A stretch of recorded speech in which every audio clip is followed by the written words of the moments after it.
Every single game has a speedrunning community. It's pretty much a fact of life right now. It comes from the oldest games to the most absurd. Every game has a leaderboard and every game is a world record. But there's one game that I've always wondered about, and that game is Monster Hunter. Monster Hunter is a series that requires so much technical knowledge to play the game normally that I've always wondered, what would it look like to witness the most advanced players? The people who take an already technical, highly skillful game to the absolute next level. And what I found had me shitting bricks. I'm gonna tell you right up front, a Monster Hunter speedrun is definitely not what you're expecting. It's a very different story from most other games. In this video, we're going to dissect one of the most anti-speedrun games I have ever seen. We are going to learn how the pros destroy a game so polished you'd be shocked to learn that they're beating it in one sitting. And you're going to be even more shocked when you realize they're doing it without glitches or exploits. Everything you're going to witness here is all intentionally programmed into the game. It's sheer cunning from some very smart players. We, and by that I mean me, are going to learn from the best, and after all of that, I'm gonna attempt it myself. Now, an extremely quick shield before we start, guys. If you like this video as you're watching it, please do me a big favor and consider helping out Chun-Li with taking out that subscribe button. Only if you like the video though. Now, back to the shit you came here for. Let's begin.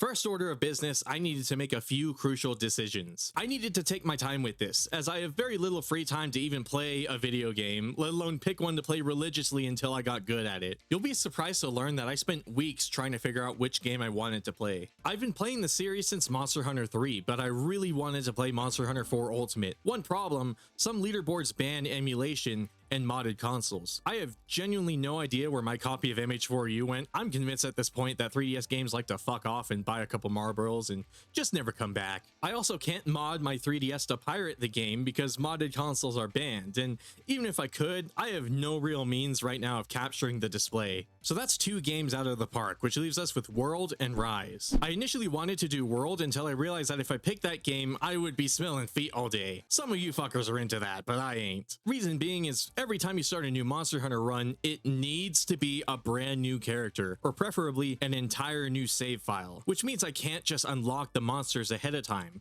If I run World, I will be forced to search around for footprints, and I frankly don't have the patience for that during normal gameplay, let alone when I'm under the pressure of trying to finish the game as fast as possible. So after weeks of making up theories on how I would go about doing this, what game I should pick, I eventually decided to go with Rise. I'm so sorry to disappoint everyone who is hoping this video would be about World. I really did try to make it work, guys, but I hope you can understand. Playing Rise is a very good problem to have though, as Rise is generally a much faster game and has tons of movement options, both things that should result in a much more fun and interesting speedrunning experience. Now that we know we're doing Monster Hunter Rise, allow me to introduce you to a legend who goes by the name of Ketsumomo. I hope I'm pronouncing that right, I'm still working on my Japanese. Ketsumomo is a Japanese player of the Steam version of Monster Hunter Rise, and as of me creating this video, has the world record for the category I want to do the most. That category is called Village Magnamalo %. I, however, have taken to calling it holy shit, give me the noob longsword now %. The gist is you're doing all of the key quests and slaying the Magnamalo as fast as possible.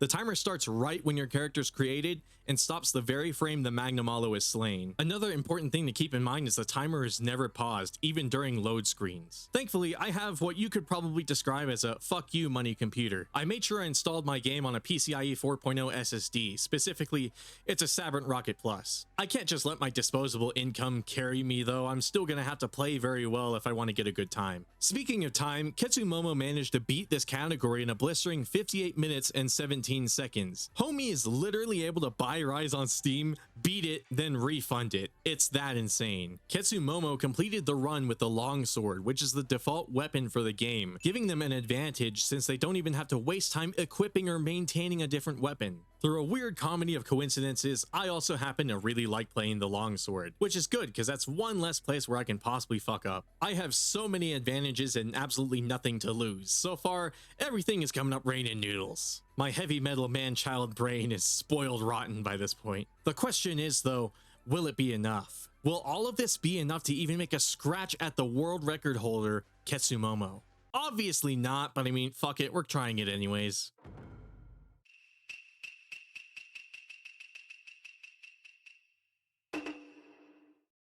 Speaking of Ketsumomo, the nice thing about speedrun.com is they require you to submit a video, and that's exactly what Ketsumomo did.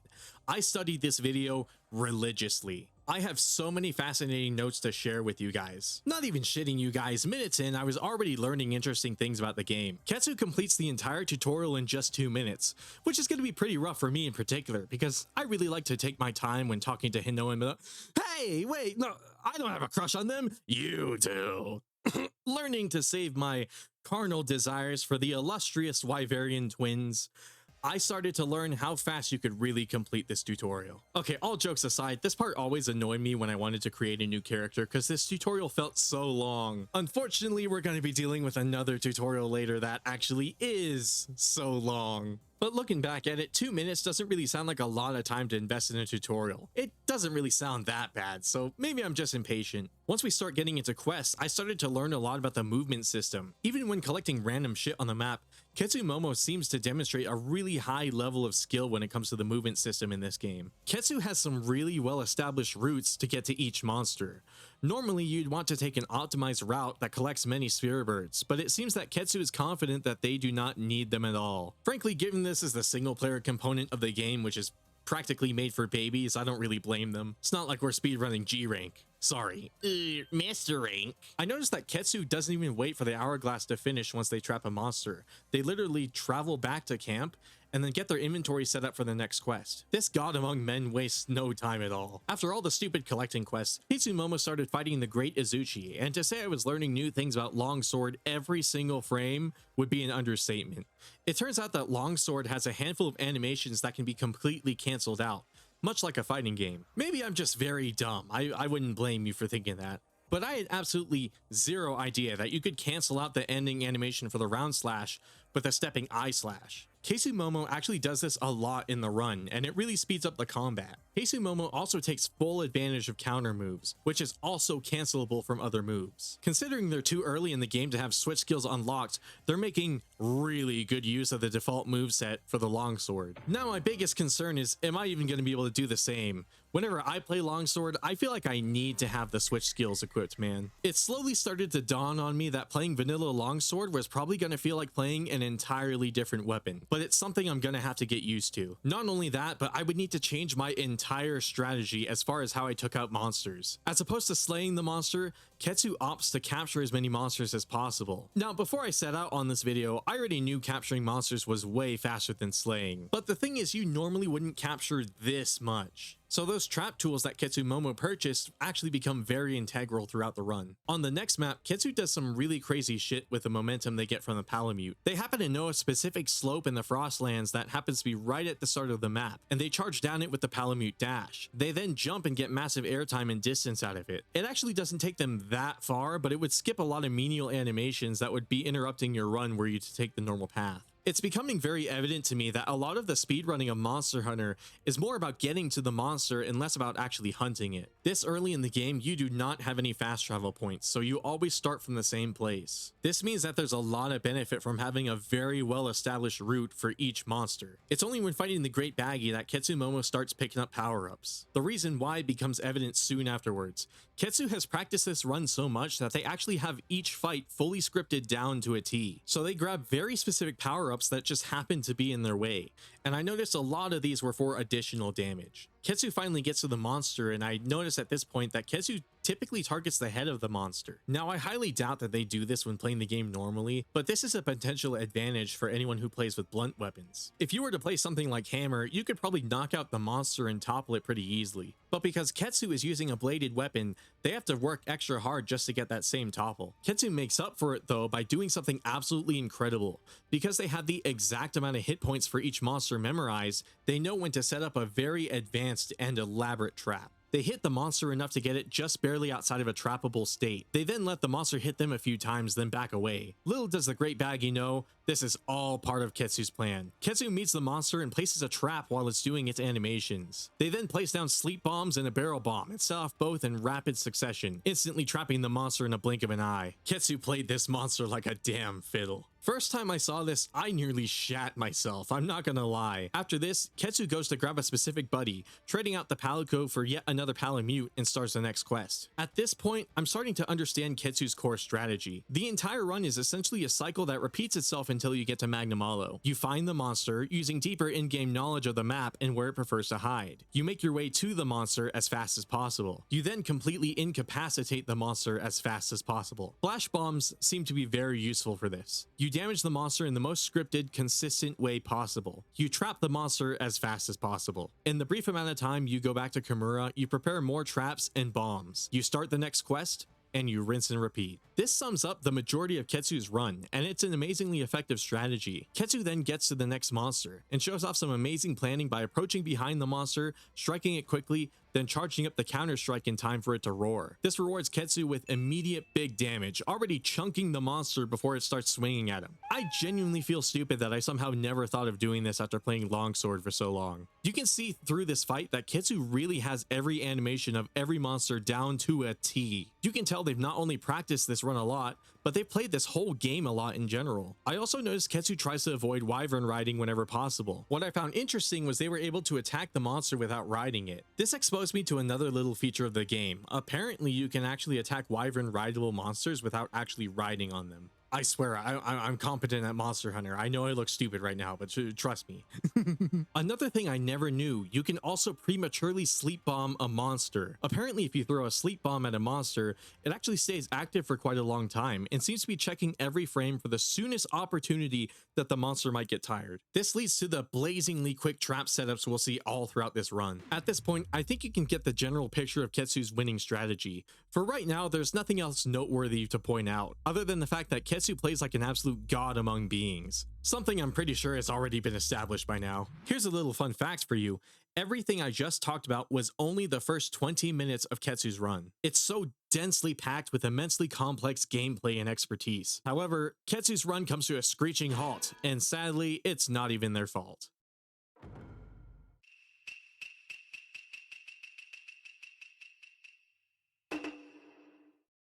The next major section of note in Ketsu's run is the Rampage, which is long, boring, drawn out, and unfortunately entirely necessary. You thankfully only need to do the Rampage tutorial and one Rampage in order to complete the game in this category. This still sucks though, because Rampages are extremely time consuming for honestly not a lot of good reason. You can see Ketsumomo running in circles. They're just so frustrated with how long this stupid thing is taking. The main notable thing about Rampages is that Ketsumomo sets up the turrets in a specific way. Ketsu points the laser turrets right to where the monsters enter the arena. When they step in, they're all immediately stunned. In the next round, they set up a cannon turret right in front of the arena and take advantage of its electric stun bombs to keep the monsters in check. Ketsu almost doesn't even have to intervene this time, as the turrets manage to do enough damage to do all the work for them. Before the next wave, Ketsu then deploys a barrel bomb right where the next monster will enter the arena, and hops over to the ballista to explode it as soon as possible. This helps them get massive, but most importantly, very quick damage on the monster,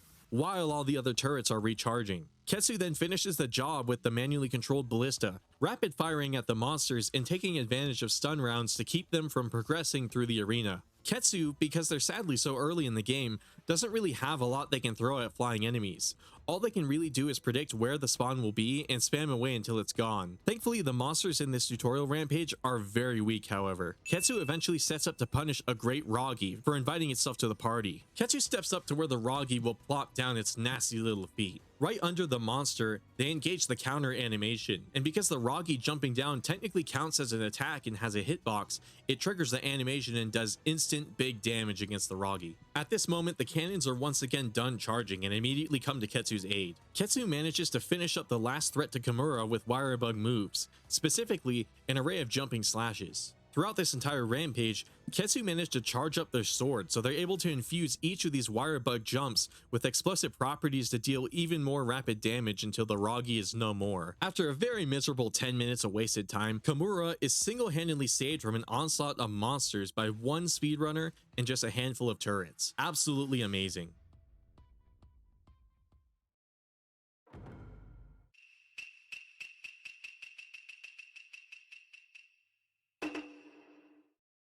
After the rampage, Ketsu starts tackling monsters again in the same strategy we discussed before. When fighting the Bishotten, I couldn't help but notice that Ketsu is very good at quickly charging their longsword meter. They are using the animation cancels of the round slash into the blue meter slash into a basic combo, then into another round slash, rinsing and repeating. It builds up their spirit gauge extremely fast. I also noticed by this point that Ketsu had actually put bolas on both of their palamutes. And another interesting detail is that they use a move with iframes to trigger each of the barrel bombs when they place them down.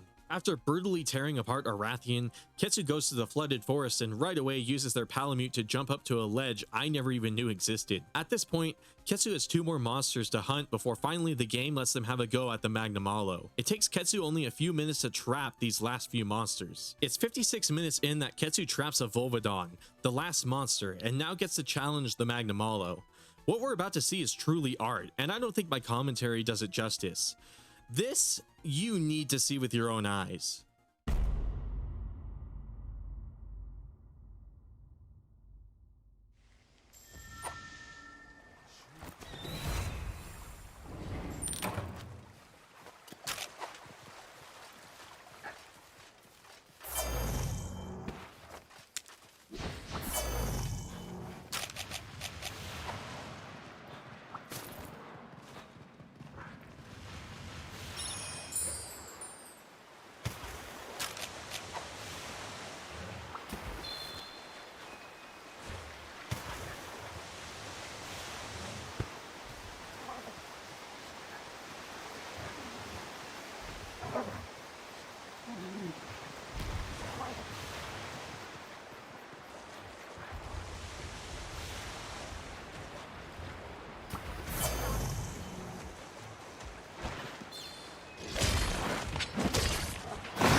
As you can see, Magnamalo didn't stand a chance. Ketsumomo absolutely obliterated this monster. Ketsu came in with a chancla and set this motherfucker right to bed. I can't get over just how viciously Ketsu goes at the Magnamalo. I find myself watching this on repeat over and over again. It's the ultimate story of man versus beast. In just 1 hour, Ketsumomo takes most of the monsters in the entire game prisoner, each one only taking 2 to 3 minutes at most. 15 monsters swiftly sent to the Thunderdome by one being that stands over all nature. Ketsumomo is practically the Solid Snake of Monster Hunter, moving swiftly and quietly, completely undetected, taking out monsters and making them disappear under everybody's noses. Their tools of the trade being tranquilizers, covert maneuvers through unconventional passages, aided by cunning traps and creative thinking, masterful knowledge and training on the weapons they procure on site, backed up with legendary skills in close quarters combat, taking out all that stands in their way through non-lethal means. I'm almost convinced there's a soldier gene, but for people who are good at Monster Hunter. Ketsumomo came in with almost nothing but the clothes on their back, and came back with the sleeping bodies of 15 whole beasts, including the most terrifying of them all, the Magnamalo. I hope you can understand why this speedrun fascinated me so much. On the surface, it really doesn't look like a lot. If anything, it looks like a speedrun for a heavily underdeveloped game. Some may be frustrated that there weren't any major glitches or exploits discovered. I know for a lot of people, what makes a speedrun fascinating is all of the weird techniques that just accidentally get integrated into the game that speedrunners take advantage of. Ketsumomo achieved this time using only what was intentionally programmed into the game from the very beginning. When I started this video and saw that the world record was 1 hour, I gotta be honest, I expected Ketsu to be clipping all throughout the map and teleporting all over the place. But no. It's just raw practice and game knowledge that's actually not unlike regular gameplay, which I think is the most brilliant thing about this run. We're so conditioned to associate glitches and intense precision with speedrunning that it's actually really refreshing to see a fully glitchless world record. And imagine the future, man. If we're beating Rise this fast without exploits, what about years from now? This game is only going to get older and it's only going to have its weird quirks exposed over time. Maybe in 5 years, we'll see Rise beaten in only 5 minutes. I'd almost bet money on it. I was also surprised by how fun this run was to actually sit down and watch. I've once seen a speedrun of Devil May Cry 3, and while it's certainly impressive to beat that game within an hour, the guy who did it essentially did dive kick into jump cancel the entire run and almost nothing else.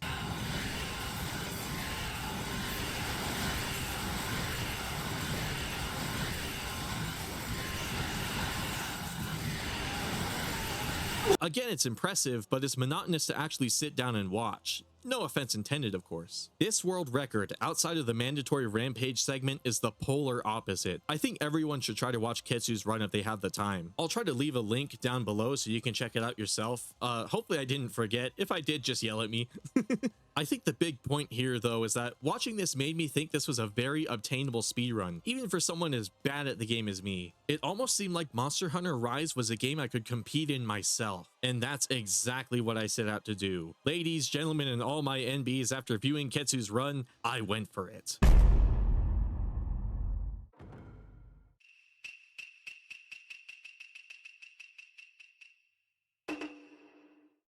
Now, earlier in the video, I declared Ketsumomo the solid snake of Monster Hunter, and I mean, if that's the case, I'm riding, man. I'm just the guy with the VR training. I went into this thinking I knew everything, I knew all of his little tricks, but once I actually did it for myself, holy shit, everything went sour. This entire endeavor made me rage like nothing else. I was genuinely angry at a video game, which is something that doesn't happen often. One of my runs, I was doing so good, but it turns out that OBS ran out of space on my SSD to save it, so I had to start recording these runs in 1080p with like really shit encoding settings. So I'm sorry if you guys have to witness that. It's just, I had no choice. These runs were getting like 240 gigabytes long. I did my best to AI upscale it and everything, you know, luckily DaVinci Resolve has tools like that, but if it looks awful, that's why. Dude, I checked out some of these other categories and they're like 5 to 7 hours long. I couldn't imagine what the videos for those look like. I learned a lot from this whole speedrun project, and I have to say I learned way too much, just too much shit to be able to put in this video. To keep everything short and sweet, if you actually do want to see what my speedrunning skills look like, I have links down in the description. There's 2 versions of my actual run along with Ketsumomo's. One of them is just the raw footage. This is what I submitted to speedrun.com. It has no commentary track because they actually need to be able to hear the sound effects to verify the run and make sure I'm not cheating. But I also have an alternate version where I recorded live commentary as I was speedrunning it, so I'm talking about the game while I'm doing it, which is why I'm very proud to announce that my time is officially 1 hour, 37 minutes, and 48 seconds. 32 milliseconds if you really want to get down to that specific. As of finishing and uploading this video, let me tell you, I'm still waiting on approval from speedrun.com, the Monster Hunter Rise moderators there. They haven't approved of my run. They're probably still looking at it, but yeah, hopefully by the time you see this video, it'll be up there. If not, just give it some time. They say it's going to take a few weeks. It should definitely be up there because I'm pretty sure I didn't cheat. I don't know. There could be some complication. They might have beef with me playing in 120 FPS if they do deny it for whatever reason. I don't see any reason to cheat in that run because it's obviously not the world record. Like, I don't understand why I would cheat in a game and then get like a very middle of the road time. That would be very silly. I was actually pretty surprised to see that I did better than a handful of people, which is pretty cool. That's enough of me talking though, in case you guys don't have the patience to sit through an hour and 40-minute video, which is very understandable. I actually sat down and made a montage of my run, so please enjoy.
Now, you're probably wondering, Rainen, you beat an entire video game in an amount of time that the developers never even conceived possible.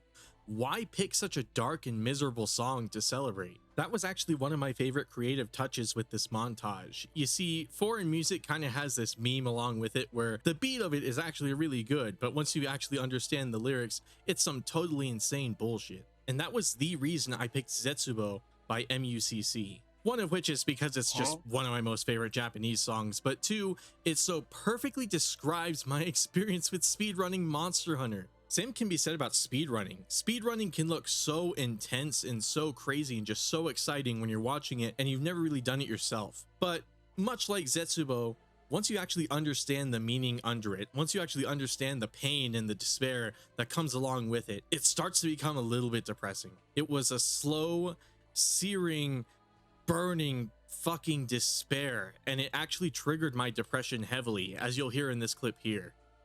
It's just I can't even fucking think right now. I can't even fucking think right now. I'm upset that this game seems to hate me, because before I started doing this, I used to love this game. I used to love this game so much, and it sucks that in return for all of that love I've given it, it fucking despises me and wants to make my life miserable right now.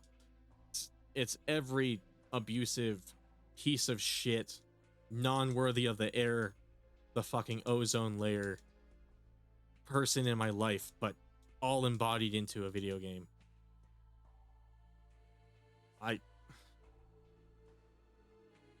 really want to give up, but there's 3 monsters. I gotta at least get something.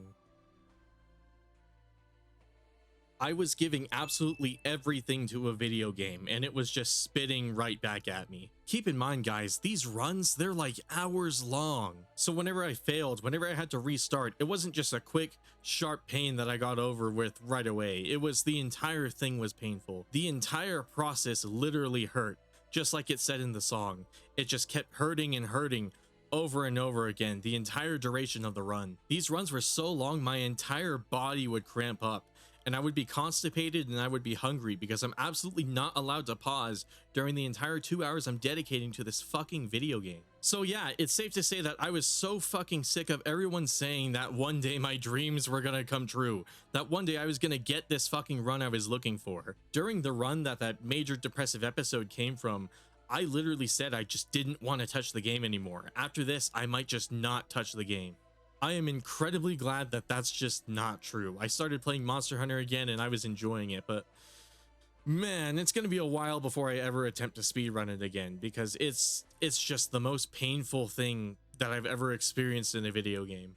And that is the harsh reality of speedrunning Monster Hunter. I now understand why so few people have attempted to do this. A few things I wanted to mention. Ketsumomo is an excellent player, but you can tell that they really grinded this run because they just got this 1 in a million chance run where they got extremely good RNG. All of the monsters spawned in optimal spots. All of the nodes they had to gather were just extremely cooperative and gave them extra materials so they could finish the mission faster. All of the monsters were extremely dumb and just happened to walk into traps or just sit there and let Ketsu handle them. It almost sounds like a cheated run, but obviously I'm not making that accusation. I'm pretty sure they just got extremely lucky.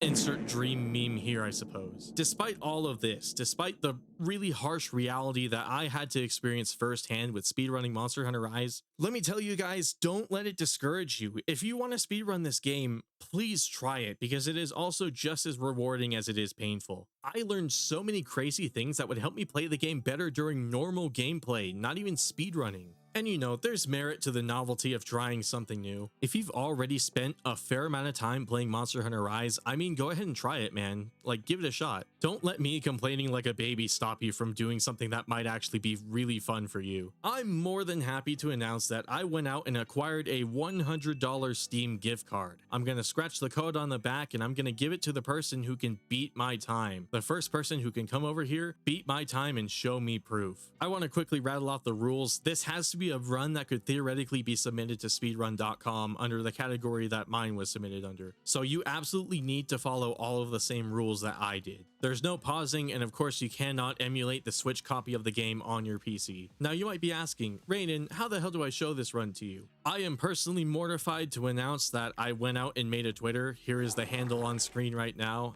You can submit your run right there. Just give me a link to like a YouTube video. At me or DM it to me. I don't fucking care. I can't promise I'm gonna make any content on Twitter. I'm gonna be honest with you. I'm literally on record saying I fucking hate Twitter. But if you really want to, there you go.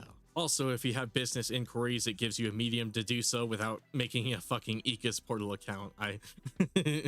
As funny as that joke was, I do gotta take this like a little seriously. You never know, some giant YouTuber might want to collab with me or some shit, and in order to do so, they have to make an account on a fucking Vor forum, so... That's the gist of what I wanted to say, but before we wrap up this video, let's give a magnificent shout out to all of these people who followed my channel. Big ups to...